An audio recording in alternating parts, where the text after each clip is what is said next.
안녕하세요. 잠자리에서 듣는 옛 이야기 밤동아 TV입니다. 오늘 첫 번째로 들려드릴 이야기는 앞서 3명의 며느리를 모두 쫓아낸 심술 맞은 시어머니와 네 번째 며느리를 자처해서 들어온 어느 며느리의 이야기랍니다. 요즘 시대에도 고부 갈등은 흔히 오르내리는 이야깃거리이지요. 혼인을 하면 시부모님을 모시고 한 집에 사는 것이 당연했던 우리 조상들에겐 뗄래야 뗄 수 없는 문제였을 것 같습니다. 이 이야기가 재미있는 것이 네 번째 며느리는 당하고 있지만은 않는 것이지요.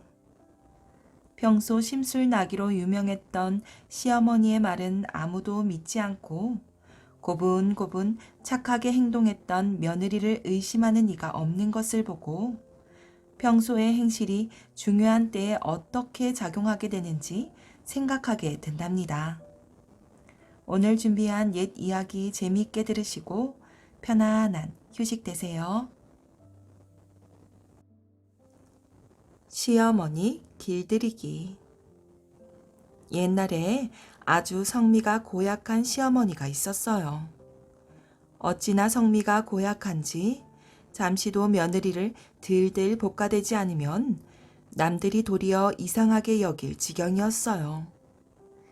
들들 볶아도 이건 뭐 앞도 뒤도 없는 것이 걸음을 걸어도 빨리 걸으면 촐싹된다고 트집, 천천히 걸으면 느려 터졌다고 트집이고 밥을 지어도 많이 지으면 살림 해프게 산다고 트집, 적게 지으면 소견머리가 오그랑 쪽박이라고 트집이었어요. 이러니 뭐 안 볶일 재간이 없었지요. 아들 딱 하나 있는 것을 장가 보내가지고 벌써 며느리를 3번이나 가로치었다면 알만하지요. 첫 번째 며느리는 시어머니 앞에서 방귀를 뀌었다고 소박 놓고 두 번째 며느리는 밥상을 나르다가 엎질렀다고 쫓아내고 세 번째 며느리는 트집 잡을 것이 없으니까 말버릇 나쁘다고 친정에 보내버렸어요. 이렇게 며느리를 3씩이나 쫓아내니 아무도 이 집에 시집 오려고 하는 처녀가 없었지요. 어느 정신 나간 처녀가 그런 집에 시집 가려고 하겠어요. 그런데 그 동네에 참 정신 나간 처녀가 하나 있었던지 제발로 그 집에 시집을 가려고 한단 말이지요. 처녀 부모가 길을 쓰고 말렸지만 한사코 가겠다고 그랬어요. 너 그 집에 시집 가서 3달을 넘긴 며느리가 없다는 걸 알고 하는 소리냐, 모르고 하는 소리냐. 저한테도 다 생각이 있어서 그러니 염려 말고 보내주십시오. 제가 기어코 가겠다는 걸 어떻게 하겠어요. 보내었지요. 시어머니는 3번째 며느리를 쫓아내고 나서 심술 부릴 데가 없어 심심하던 차에 새 며느리가 들어오니 고양이 쥐 만난 듯이 들들 볶아대기 시작하는데 그래도 새 며느리는 낯빛 한번 안 바꾸고 고분고분했어요. 그저 예, 잘못했습니다 하면서 때리면 맞고 차면 채이고 이렇게 지냈단 말이지요. 보다 못한 시아버지가 며느리더러 얘야, 너희 시어머니 등살에 네가 명대로 못 살겠다. 그만 친정으로 가는 게 어떻겠느냐? 하니 며느리는 생글생글 웃으면서 어머니께서 제 잘못을 일깨워 주시는데 무엇이 덜 차서 친정에 가겠습니까? 이러고 말지요. 이게 소문이 나서 온 동네 사람들이 하늘 아래 저렇게 얌전한 며느리는 없을 것이라고 입에 침이 말랐어요. 그러다가 하루는 며느리가 시아버지와 남편이 없는 사이에 새끼줄 한 타래와 회초리를 들고 시어머니 앞에 갔어요. 이 못된 거사? 그건 무엇하러 들고 왔느냐? 예, 어머님 버릇 고쳐 드리려고 그럽니다. 며느리가 낯빛도 안 바꾸고 생글생글 웃으며 시어머니를 새끼줄로 꽁꽁 묶어서 문고리에 매달아 놓고 회초리 든 손에 침을 탁 뱉었지요. 시어머니는 갑자기 당한 일이라 말도 못하고 눈알만 굴리며 묶여있는데 며느리는 태연하게 어머님이 미워서 이러는 게 아니라 버릇을 고쳐드리려고 이러는 것이니 고깝게 생각하지는 마십시오. 하더니 회초리로 시어머니를 사정없이 두들겨 팼지요. 시어머니는 하도 어이없고 분하고 원통해서 꺽꺽거리며 숨 넘어가는 소리만 내었어요. 며느리는 한참 그렇게 매질을 하고 나서 오늘은 이쯤 해두겠습니다만 어머님이 버릇을 못 고치시면 또 회초리를 둘 수밖에 없으니 그리 아십시오. 하고 시어머니를 풀어줬어요. 그러고 나서 잽싸게 숨어버리니 시어머니는 화풀이할 데가 없어서 맨발로 문 밖에 나가 고래고래 악을 썼지요. 아이고 동네 사람들 내 말 좀 들어보소. 우리 집 며느리가 나를 때렸소. 나를 때렸단 말이요. 그런데 과연 동네 사람들이 그 말을 믿을까요? 얌전하다고 소문난 며느리가 시어머니를 때렸다는 말을 누가 믿겠느냐 말이지요.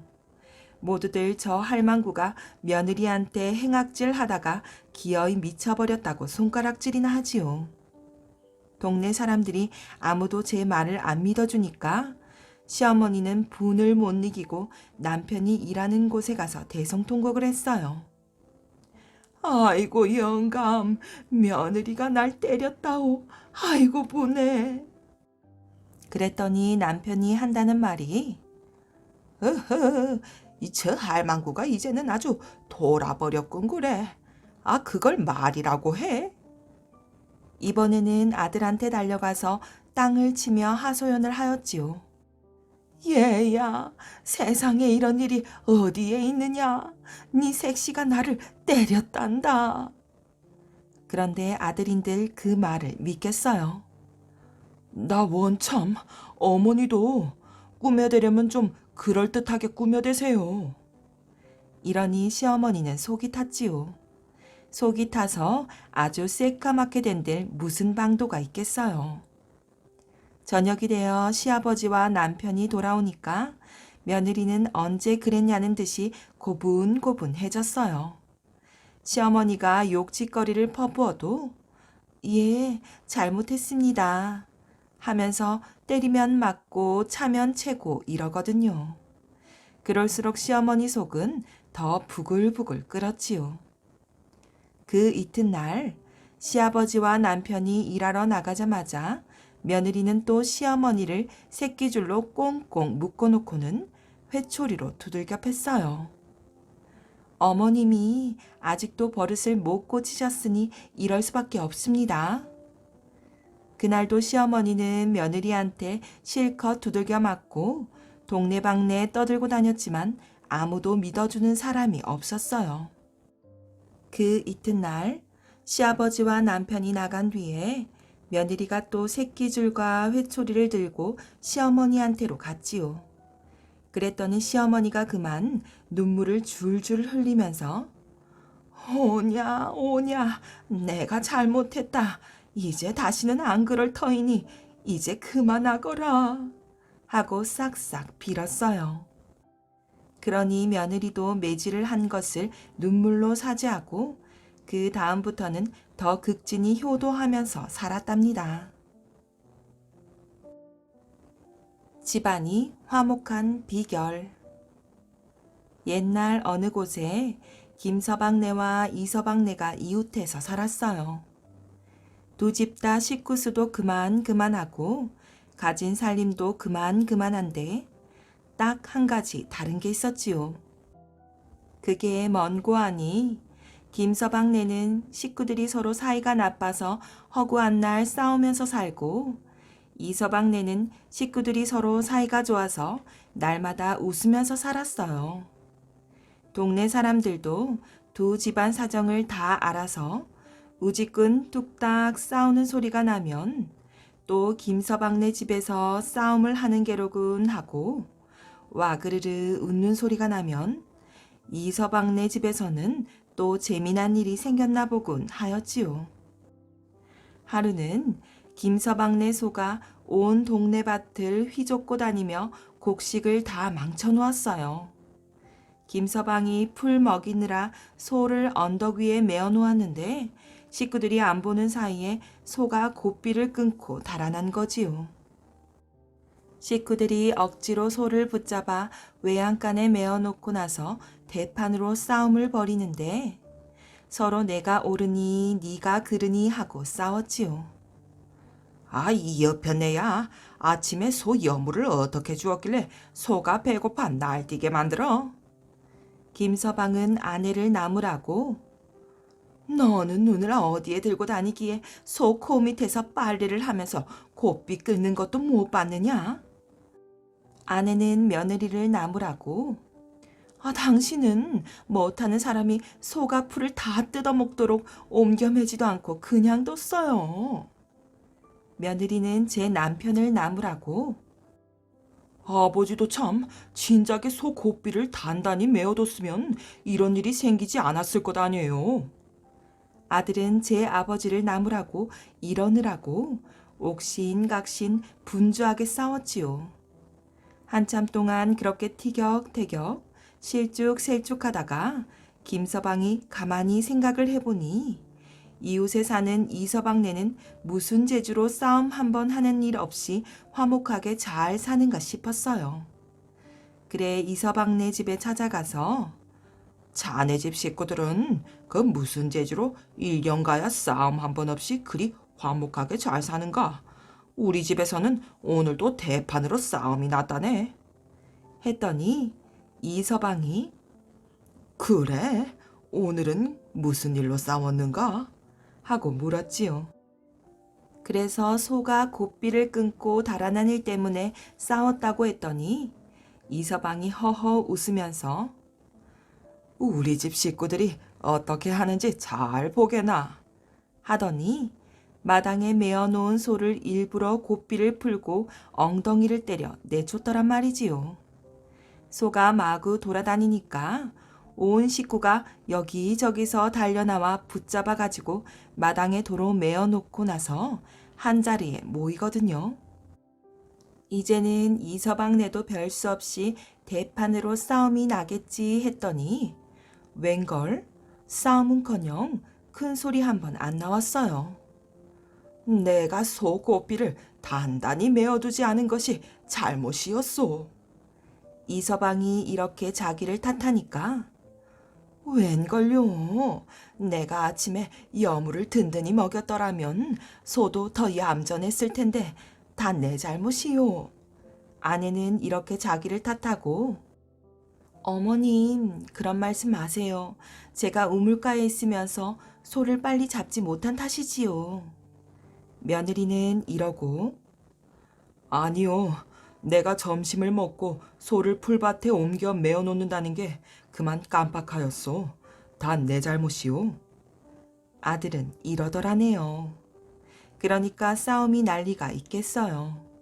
서로 자기 탓이라고 우기다가 금세 와그르르 웃음이 터졌지요. 그걸 보고 김서방이 무릎을 치면서 가더래요. 선도 복숭아. 우리나라 북쪽에 함경도란 도가 있습니다. 이 함경도 북쪽 끝 어느 마을에 효성스런 한 소년이 살고 있었지요. 그런데 이 소년의 아버지는 나이가 많아서 이 소년을 낳았고 이제는 워낙 늙어서 일도 제대로 할 수 없게 되었어요. 어느 날 아버지는 힘없이 자리에 드러눕더니 얘야, 어째 눈앞이 캄캄해지는 게 이상하구나 하며 알게 되었어요. 아버지, 정신 차리십시오. 힘이 없으십니까? 힘이 없구나. 아버지의 목소리는 모기 소리만큼이나 작았어요. 그러나 그날 벌어서 살아가는 날품팔이 집안이라 약을 살 돈도 없었지요. 어떻게 해서라도 아버지에게 약을 구해드려야 할 텐데. 소녀는 이웃집 할머니에게 달려가서 사정을 이야기했어요. 참으로 딱하기도 해라. 그런데 좋은 약이 있기는 하다만. 할머니는 말꼬리를 흐리며 입맛만 쭉쭉 다시는 것이었어요. 소녀는 안타까웠지요. 할머니, 가르쳐 주십시오. 아버지가 돌아가실지도 모릅니다. 그래, 가르쳐 주마. 하늘나라에는 선녀들이 살고 있는데 이 선녀들이 가지고 있는 손도 복숭아가 아주 좋은 약이란다. 이 복숭아만 먹으면 어떠한 병도 다 낫지. 할머니의 이야기를 들은 소녀는 고맙다는 인사를 하고 나왔어요. 선도 복숭아를 가진 선녀들을 어디 가서 만나지? 소녀는 하늘을 쳐다보며 마음속으로 중얼거렸어요. 아, 그러나 저렇게 높은 하늘을 내가 어떻게 올라갈 수 있담? 그러나 소년의 마음속에는 오직 선도 복숭아를 구해야 한다는 마음만으로 가득했답니다. 아버지의 병화는 날로 더 심해갔어요.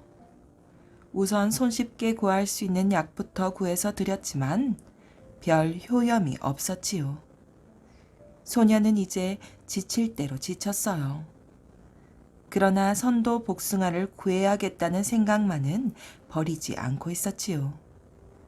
하루는 잉어라도 잡아서 아버지의 몸을 돌봐드려야겠다고 생각하고 낚싯대를 들고 강으로 나갔습니다.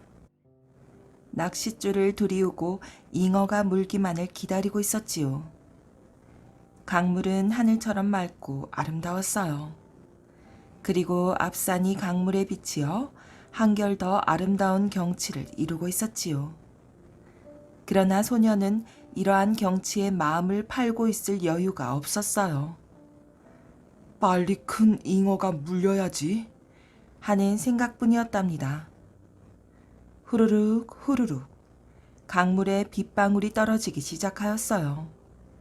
너무나 갑작스런 비였지요. 그래도 소녀는 비를 피하지 않고 자리를 지키며 잉어가 물기를 기다리고 있었어요.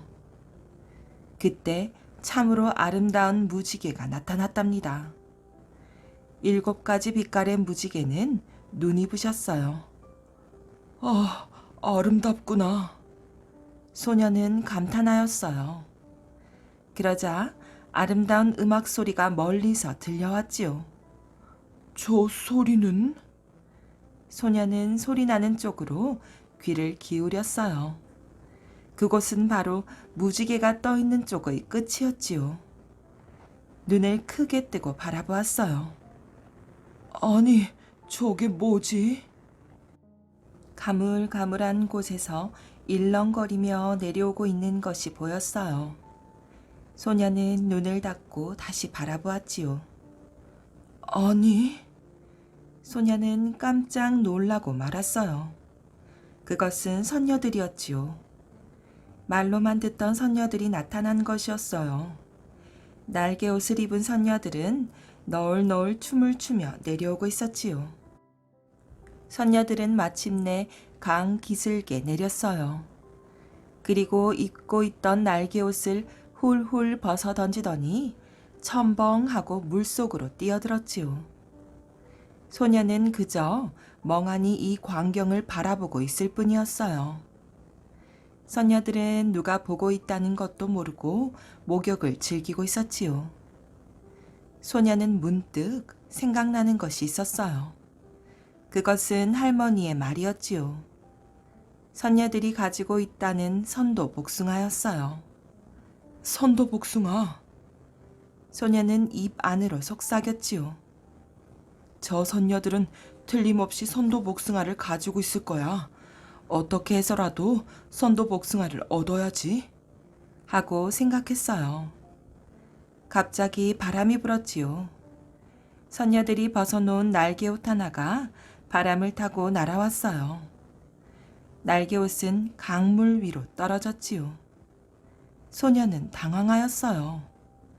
자기도 모르게 물속으로 뛰어들었지요. 헤엄을 치고 가서 선녀의 날개옷을 건졌답니다. 소년이 무트로 돌아왔을 때 물속에서 선녀가 불렀어요. 여보세요. 그래, 이때를 놓치지 말고 부탁을 해보아야겠다. 뭐라고 말을 할까? 선녀가 다시 소년을 불렀어요. 예? 소년이 선녀 쪽을 바라보았지요. 선녀는 부끄러워서 물속에서 나오지 못했답니다. 그 옷은 내 옷이에요. 아, 예, 알겠습니다. 여기 있습니다. 소녀는 얼른 그 옷을 선녀에게 건네주었어요. 선녀는 날개옷을 받고는 좋아하였지요. 정말 고마워요. 당신은 참 마음씨가 착하군요. 무슨 부탁할 일은 없나요? 나도 당신을 돕고 싶어요. 소녀는 어쩔 줄을 몰랐지요. 그리고는 이내 다짐이라도 한 듯 소녀는 선녀에게 자기 마음속에 간직해두었던 생각을 털어놓았어요. 소원이 한 가지 있습니다. 무슨 소원인가요? 선도복숭아를 갖고 싶습니다. 선도복숭아를요? 예, 아버님이 오래전부터 병환으로 자리에 누워 계십니다. 좋은 약을 사드리고 싶지만 집안 형편이 어려워서 그럴 수도 없고, 선녀님, 우리 아버지에게 드릴 선도 복숭아를 좀 구해 주십시오. 알겠어요. 여기서 잠깐만 기다리세요. 내가 선도 복숭아를 구해올 테니까요. 선녀는 다른 선녀들이 목욕하고 있는 곳으로 갔어요. 혹시 선녀가 돌아오지 않는 것은 아닐까? 하지만 하늘나라의 선녀들은 거짓말을 모를 거야. 얼마 후 그 선녀가 선도 복숭아 3개를 가지고 돌아왔어요. 자, 받아요. 가지고 온 것이 3개밖에는 없더군요. 소녀는 선도 복숭아 3개를 받아들고 고맙습니다. 정말 고맙습니다. 하고 감격하였어요. 그럼 안녕히. 선녀는 인사를 하고는 다른 선녀들이 있는 곳으로 갔어요. 잠시 후 선녀들은 다시 날개옷을 입고 무지개를 타고는 하늘나라로 올라가 버렸지요. 아까 선도 복숭아 3개를 준 선녀는 언제까지나 손을 흔들었어요. 소녀는 넋을 잃고 선녀들이 사라진 하늘을 바라보았지요. 정신을 차리고 낚싯대를 보자 찌가 흔들리고 있었어요. 소녀는 힘껏 끌어당겼지요. 큰 잉어 한 마리가 낚였답니다. 소녀는 입이 크게 벌어졌어요. 오늘은 참 좋은 날이라고 생각하였지요. 선도 복숭아에다가 큰 잉어도 한 마리 잡았기 때문이에요. 아버지! 집으로 돌아온 소녀는 아버지 곁에 가서 선녀에게서 얻은 선도 복숭아를 드렸어요. 아버지, 잡수세요. 웬 복숭아냐? 아버지가 물었어요. 천천히 얘기하겠습니다. 먼저 이 선도 복숭아부터 잡수십시오. 아버지는 선도 복숭아 하나를 먹었어요. 아버지의 얼굴이 붉어졌지요. 말소리도 훨씬 힘이 있어 보였어요. 그리고 자리에서 일어나 앉기도 하였지요. 아버지, 힘이 나십니까? 그거 참 신통하구나. 선도 복숭아를 먹었더니 한결 힘이 난다. 소녀는 선도 복숭아를 얻게 된 얘기를 차근차근 들려주었어요. 아버지, 한 개 더 잡수십시오. 그래, 그럼 한 개 더 먹어볼까? 아버지는 선도 복숭아 한 개를 더 먹었어요. 아버지는 이제 보통 사람과 똑같이 활동할 수 있게 되었답니다. 정말 좋은 과일이로구나. 아버지, 또 한 개 잡수십시오. 소년이 나머지 한 개 선도 복숭아를 드렸어요. 아니다. 이것은 네가 먹어라. 아버지는 사양하였지요.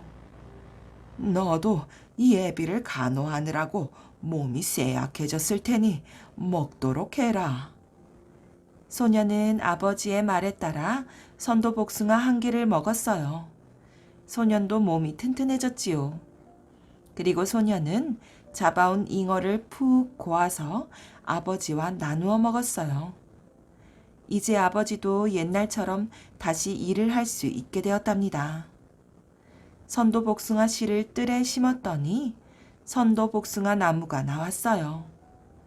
이때부터 이 마을 사람들은 소년의 집에서 나누어주는 선도복숭아를 먹고 모두 건강하게 일하며 살았답니다. 머슴 행세를 한 정승 아들. 옛날에 어떤 정승이 살았는데 이 사람이 늙음하게 아들을 하나 낳고 더는 자식을 얻지 못하였어요. 그러니 정승 집에 아들 딱 하나 있는 것이 누뚱이 외아들이란 말이지요. 그러니 이 아들이 얼마나 귀하겠어요.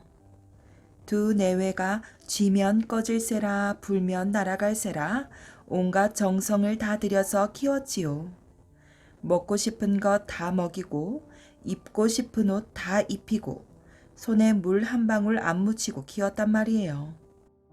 그렇게 고이고이 키워서 나이 12살이나 먹었던가 제법 총각티가 나게 되었어요. 하루는 어떤 스님이 바랑을 메고 동냥을 하러 왔기에 정승 부인이 쌀을 한 대박 퍼다 주었어요. 그런데 스님이 아이를 보더니 혀를 끌끌 차면서 불쌍하다 불쌍하다 하고 중얼거리지 뭐예요. 그러더니 주는 쌀도 안 받고 그냥 돌아서 가려고 한단 말이에요. 정승 부인이 하도 이상해서 물어보았지요. 스님, 왜 그러시오? 아무것도 아니올시다. 남의 집 귀한 자식을 보고 불쌍하다 하실 때는 분명 무슨 곡절이 있어서 그러셨을 터이니 무슨 일인지 가르쳐 주시어요. 그제야 스님이 마지못해 일러주기를 이 아이는 명이 짧아서 앞으로 3달을 넘기지 못할 것입니다. 하거든요. 듣고 보니 청천벽력 같은 소리지 뭐예요. 정승 부인이 스님의 바랑을 붙잡고 늘어지면서 어떻게든 명을 잇는 방도를 가르쳐 달라고 빌었지요. 그랬더니 스님이 하는 말이 귀한 집 귀한 아들이라고 너무 보듬어 안고 키워서 동티가 났습니다. 명을 이으려면 남의 발에 밟히는 고생을 해야 하니 꼭 살리기를 바라거든 나를 따라 보내시오. 이러는 거였어요. 아들을 살리는 길이 그 길뿐이라는데 어떻게 하겠어요. 그날로 아이를 스님한테 딸려 보냈지요. 딸려 보내면서 나중에라도 귀한 집 자식이라는 걸 알아볼 수 있게 하려고 금으로 술을 놓은 비단옷 한 벌을 싸서 들려 보냈어요. 스님은 아이를 깊은 산속에 있는 조그만 암자로 데리고 가더니 누더기 옷으로 갈아입히고는 새 이름을 지어주는데 새 이름이라는 게 두고도 거지였어요. 집에 온갖 것을 잔뜩 쌓아두고도 거지처럼 산다는 뜻이지요. 그래 놓고는 온갖 험한 일을 모두 시켰어요. 지게 지고 나무하기, 밭 깔고 거름주기, 방 닦고 마당 쓸기와 밥 짓고 빨래하기까지 쉴 틈 없이 일을 시킨단 말이에요. 그래도 두고도 거지는 참 손발이 부르트도록 일을 했어요. 그럭저럭 3달이 지났는데 하루는 두고도 거지가 종일 나무 열짐을 하고 고단해서 초저녁에 자리에 누워있으니 스님이 곁에 앉아 머리를 매만지며 이를 잡아주거든요.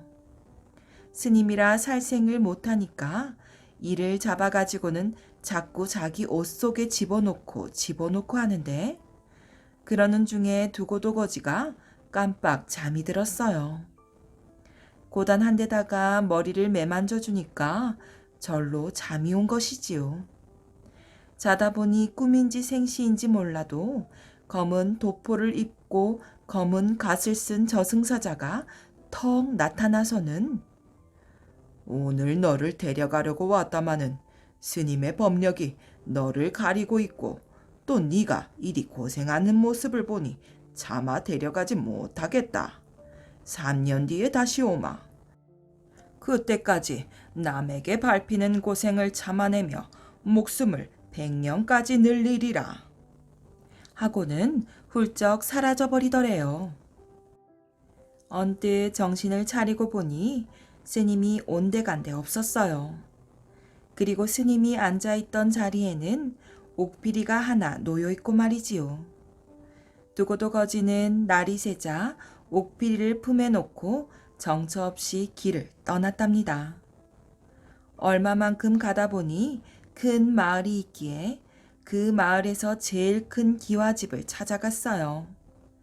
거기 가서 머슴이 되기를 정하니 주인이 허락을 해서 그 집 머슴이 되었답니다.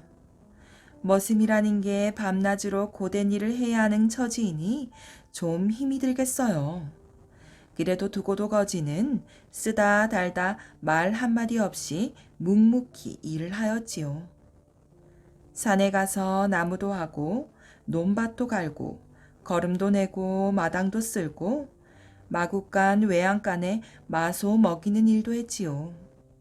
그러다 보니 참 머슴 중에도 상머슴이 되었어요. 그런데 주인집에는 딸이 셋 있었지요.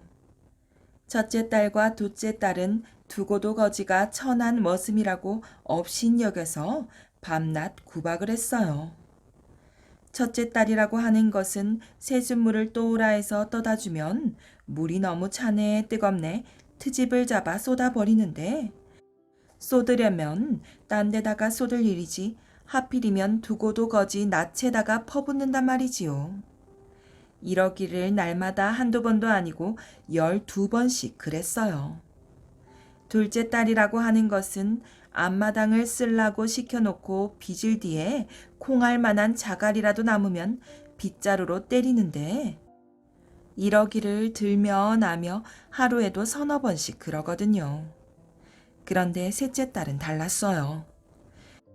두고도 거지 옷이 헤어지면 언니들 몰래 기워 입히고 두고도 거지 머리가 북두갈고리처럼 헝클어지면 찬빗으로 곱게 빗어주고 어쩌다가 잔칫집에 갔다 오면 고기야 떡이야 싸가지고 와서 몰래 먹이고 이렇게 잘해준단 말이에요.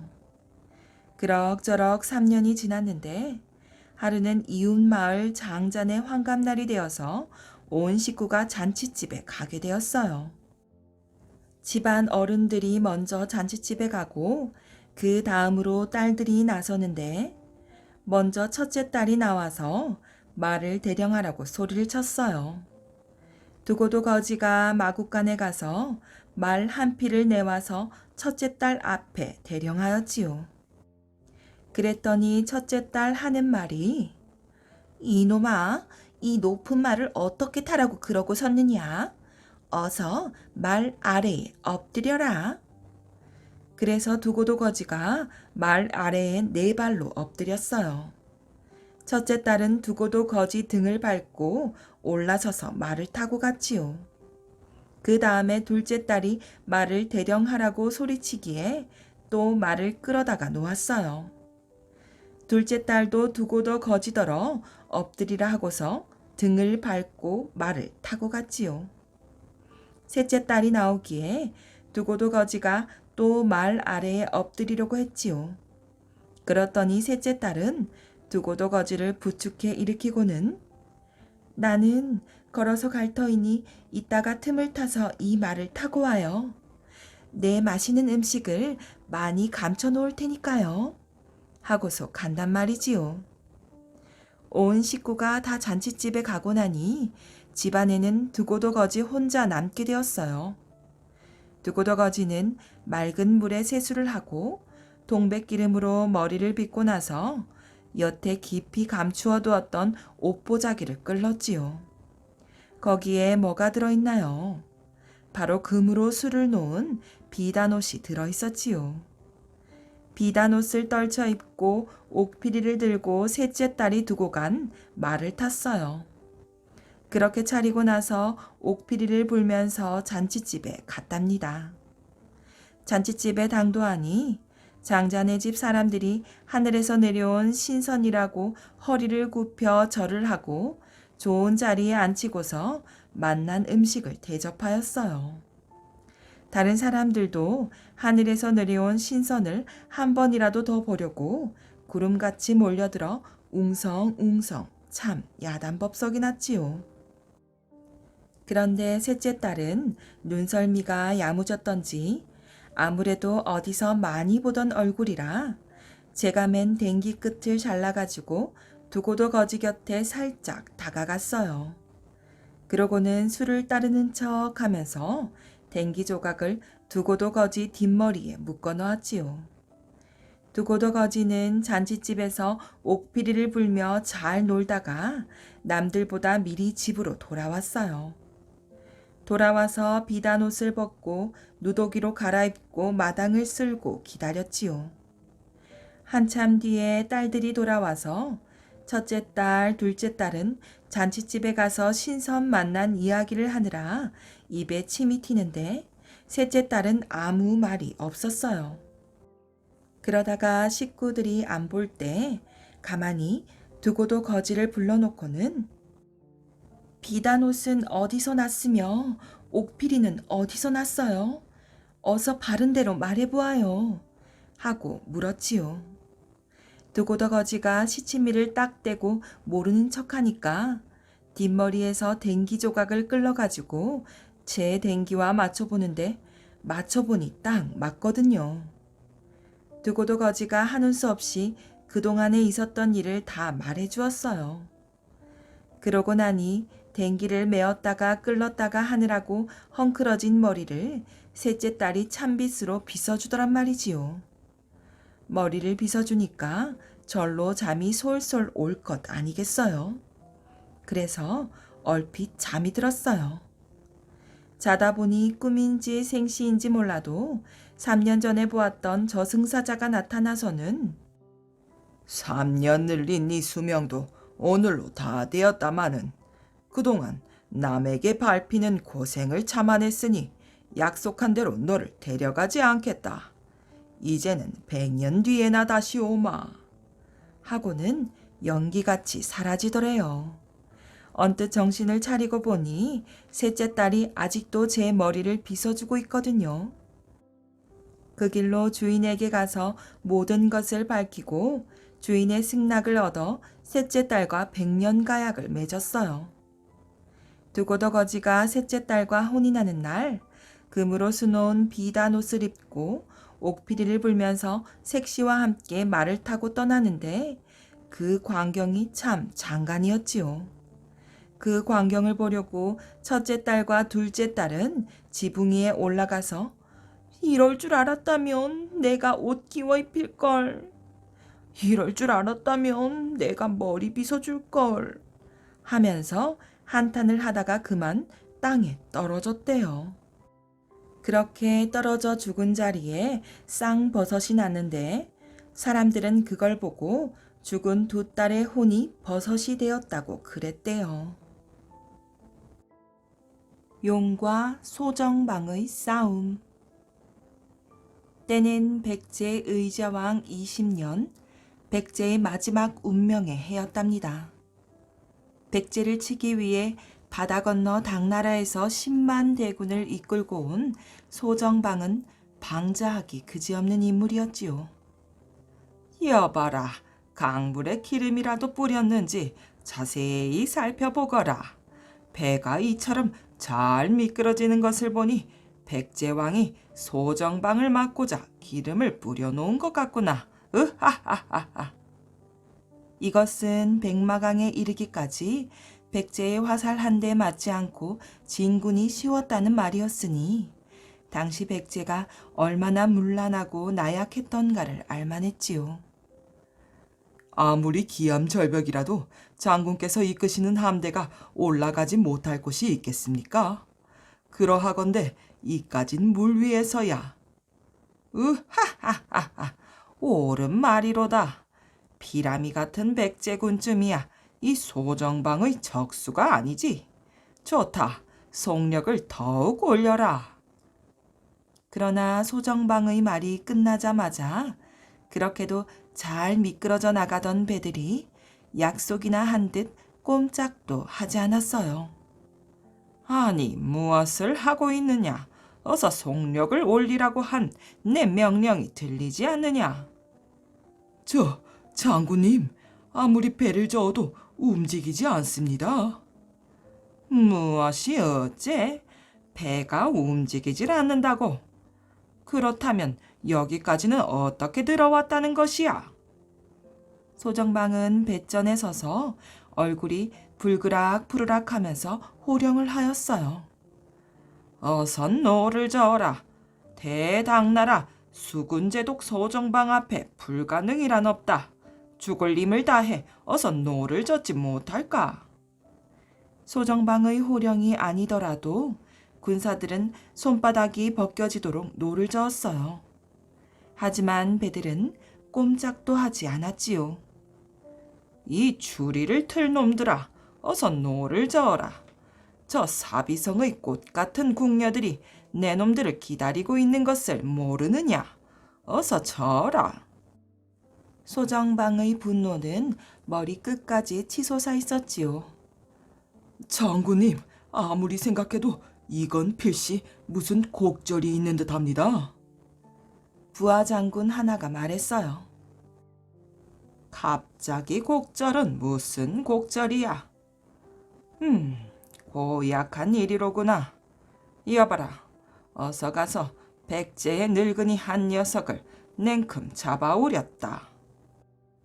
백제도 신이 내린 나라임에 틀림없는 일일 것이고 그렇다면 백제의 멸망을 그대로 보고만 있지 않을 토신과 수신이 있을 것이고 그에 대한 정체는 백제 땅에서 자란 늙은 토박이만이 알 것이라는 생각이 불현듯 소정방의 머리에 떠오른 것이었어요.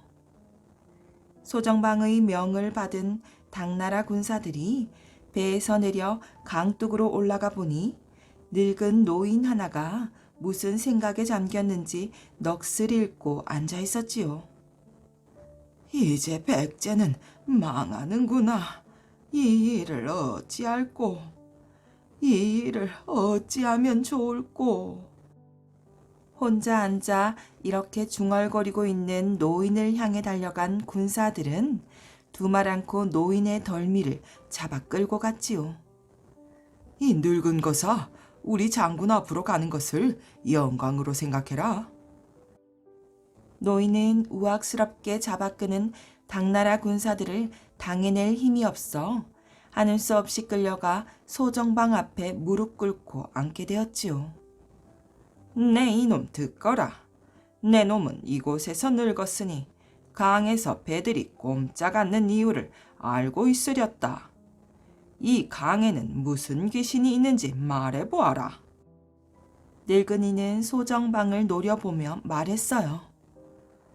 아, 있고 말고요. 백제를 지키는 신이 계시지요. 소정방은 자기도 모르게 움찔했어요. 잠시 후 그 신이 어떤 신인지 말해보라고 다그쳤지요. 이 백마강의 수궁에는 의자왕의 부친 되시는 무왕마마께서 계시옵니다. 마시라고? 그렇다면 배가 움직이지 않는 것이 그 무왕의 조화란 말이냐? 그렇소. 백제의 이런 운명을 보시고 무왕께서는 용으로 변신하셔서 당나라 배들을 막고 있는 것이요. 무엇이? 그렇다면 어떻게 해야 그 용을 처치할 수 있겠느냐? 노인은 서슴지 않고 당나라 군사들이 물러가는 길밖에 없으며 당장 물러가지 않으면 큰 화를 당하게 될 것이라고 큰 소리로 외쳤어요. 이 노인은 한간 농군에 지나지 않았지만 나라를 생각하는 충성심으로 자기의 목숨도 돌보지 않고 당당하게 맞섰지요. 당나라 군사들은 목을 치기에 앞서 노인을 여러 가지로 구슬러 보기도 하고 재물을 주겠다고 깨어보기도 했답니다. 그러나 노인은 머리를 흔들며 굴복하지 않았고 끝내 당나라 군사들에게 죽임을 당하고 말았지요. 소정방은 노인의 말에 다소 기가 꺾이기는 했으나 그대로 포기할 수는 없었어요. 다시금 백제 사람을 잡아오라고 명했지요. 당나라 군사들은 이번에는 재물에 눈이 먼 백제의 간사한 신하 하나를 붙잡아 왔어요. 듣거라. 이제 백제의 멸망은 눈앞에 이르렀다. 그러니 쓸데없는 고집을 버리고 내 명에 따르거라. 그러면 너에게 많은 재물과 보화를 주리라. 어서 배들이 움직일 수 있는 방법을 소상하게 아뢰어라. 그러자 간사한 백제의 신하는 많은 재물과 보화를 준다는 말에 귀가 솔깃했어요. 그는 간사한 웃음을 흘리며 그 방법을 소정방에게 말해 주었지요. 헤헤헤, 그 방법이야 간단합죠. 원래 무왕은 백마를 좋아했습지요. 그러니 낚시에 백마를 미끼로 써서 강물에 넣으면 쉽게 낚아올릴 수 있을 것이옵니다. 백제 신하의 말을 들은 소정방은 무릎을 치며 좋아했어요. 소정방은 그 즉시 백마 한 마리를 잡아다 5자가 넘는 튼튼한 굵은 동아줄에 묶어 강 한가운데로 던졌지요. 어서 물거라. 너와 나의 힘자랑을 한번 해보자꾸나. 소정방은 낚싯대를 들이우고 자신 있다는 듯 큰 소리를 쳤답니다. 얼마 지나지 않아 정말 동아줄이 팽팽해지며 용의 머리가 물 위로 치솟아 올랐어요. 당나라 군사들은 손뼉을 치며 환호성을 질렀고 용의 날카로운 비명 소리와 함께 소정방과 용의 줄다리기가 시작되었지요. 몇 시간씩이나 이를 악물며 잡아당기는 소정방과 광물을 휘저으며 소리를 뿜어대는 용과의 대결은 쉽게 승부가 나지 않았답니다. 이놈아, 누가 이기나 두고 보자꾸나. 용의 울음소리는 천지를 진동시켰어요. 뒤를 이어 당나라 군사들의 요란한 환호성 속에 용은 마치 공중을 날듯이 치솟았다가 떨어지면서 바위에 머리를 부딪히고는 숨이 끊어졌어요. 수궁에서 마지막으로 백제를 지켜주던 용도 이렇게 허무하게 가버린 것이었지요. 그런데 그 용이 어찌나 큰 것이었던지 그 썩는 냄새가 80리 밖에까지 뻗쳤지요. 공주의 우성면에 구린내라는 동네가 있는데 그 이름의 유래가 이와 관련이 있지요. 용과 소정방이 싸울 때 끊어진 용의 꼬리가 이 마을에 떨어졌는데 어찌나 썩는 냄새가 진동을 했던지 그 이후 마을 이름이 되었다는 것이에요. 또한 백마강에서 10여리 떨어진 곳에는 군사 훈련장이 있는 희어티라는 곳이 있는데 희는 한자로 희롱할 희이고 어는 말 다룰 어, 티는 고개라는 뜻이랍니다. 용이 떨어져 죽은 백마강 위의 바위, 즉 소정방이 용을 낚던 자리를 조령대라고 부른답니다. 지금도 조령대에는 소정방이 용을 낚기 위해 두 무릎을 꿇었던 자리가 움푹 파인 채로 남아있으며 용을 끌어올릴 때 생긴 동아줄 자국이 아직도 선명하게 남아있다고 합니다. 장님 총각과 안진뱅이 처녀.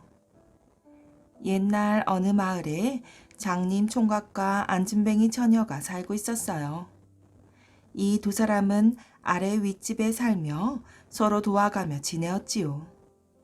비록 몸은 성치 않았지만 두 사람은 성한 사람 못지않게 열심히 일을 했습니다. 어느 날 안진뱅이 처녀가 장님 총각에게 말했어요. 읍내 장 구경 한번 해보았으면 좋겠어. 그러지 뭐. 나를 업고 가. 그러면 길은 내가 가르쳐 줄게. 좋아. 안진뱅이 처녀는 집신을 삶는 장님 총각을 옆에서 도와주었어요. 장님 총각은 부지런히 집신을 삶았지요. 장날이 되었어요. 걷지 못하는 안진뱅이 처녀는 장님 총각에게 업혀가며 길을 가르쳐 주었어요. 서로 도와서 읍내 구경을 가는 것이었지요. 어휴, 덥다. 장님 총각이 말하자 안진뱅이 처녀는 좀 쉬어가자고 했어요. 산 아래까지 오느라고 장님 총각의 몸에는 땀이 흥건했답니다. 이제 이 고개만 넘으면 읍내야. 물 좀 먹고 갔으면 좋겠어. 가만, 이 근처에 샘이 있을 거야. 안진뱅이 처녀가 주위를 살펴보았어요. 두 사람이 쉬고 있는 데서 얼마 떨어지지 않은 곳에 거울같이 반짝이는 옹달샘이 있었답니다. 저기 샘이 있어. 어서 나를 업어. 장님 총각은 안진뱅이 처녀를 업고 물이 가득 고인 옹달샘으로 갔답니다. 내려줘. 물을 떠서 줄게. 안진뱅이 처녀는 샘가에서 표주박으로 물을 뜨려다가 깜짝 놀랐어요. 샘가에 황금 막대기가 놓여 있었기 때문이었지요. 여기에 황금 막대기가 있어. 그래? 장님은 보이지는 않아도 그것이 꽤 값나가는 물건이라는 것을 알았지요. 그렇지만 정직하고 착한 두 사람은 황금 막대기를 가져가려고 하지 않았어요. 남의 것에 손을 대면 안 돼. 그래, 맞아. 누가 물을 마시고는 놓고 간 것이 틀림없어. 그냥 두고 가야지 뭐. 황금 막대기를 잃어버린 사람이 찾으러 올 거야. 장님 총각과 안진뱅이 처녀는 그냥 샘물만 마시고 돌아섰지요. 장님 총각은 다시 안진뱅이 처녀를 업고 고갯길로 들어섰어요. 그때 뒤에서 우락부락하게 생긴 사나이가 큰 소리로 외쳤어요.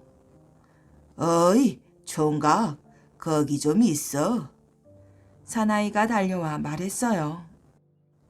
총각은 힘이 센 장사인 모양인데 그 처녀만 업고 고개를 넘지 말고 나도 좀 업어줘. 안 됩니다. 이 처녀는 걷지 못합니다. 장님 총각이 말하자 사나이는 생떼를 썼어요. 잔소리 말고 업으라면 업어. 길은 내가 가르쳐 주지.